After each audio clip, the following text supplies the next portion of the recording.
Mugamba mutya mwe mwenna abali ku channel yaffe eyitibwa Kyayiti YouTube channel yaffe kyembasaba mugende maaso n'ogyegattako kigenda kuba kirungi nnyo n'ekirala likinga video. Kati olunaku olwaleero waliwo omwana omuwala eyambuuza ng'ayagala kulaba ekifuula nga bwe kifaanana. Ekifuula kyekyo ky'olaba bwe kityo bwe kifaanana. Wabuuza eddagala lya mirundi ebiri ly'oyagala okulabako, njagadde nkulaga ekifuula kyekyo. Eddala nja kuba ndikuterayo naye olirabe. Naye ekifuula kino nali nakiteekayo gye kiri ku channel yaffe eno Kyayiti.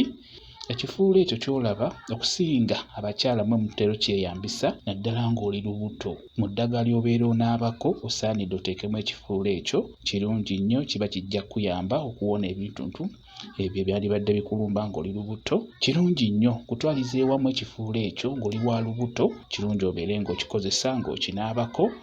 Kyekyo njagadde nkikulage bwe kityo bwe kifaanana. Subira okyetegereza bulungi nnyo gwe yabadde akibuuza ng'oyagala okukirabako. Okuggyako kye njagala obbagamba, nafiiriddwa kojja wange abeera muganda wa maama wange, agenda kuba ng'aziikibwa enkya ku Lwokubiri sayidi z'e Masaka eyo. Bwe kityo bwe kiri, njagadde nkibabuulireko bwe kityo bwe kiri. Mwebale kubeera ku channel yaffe eyitibwa Kyayiti YouTube channel yaffe kyembasaba mugende mu maaso n'ogyegattako kigenda kuba kirungi nnyo n'ekirala likinga video mbeere bulungi. Mweraba.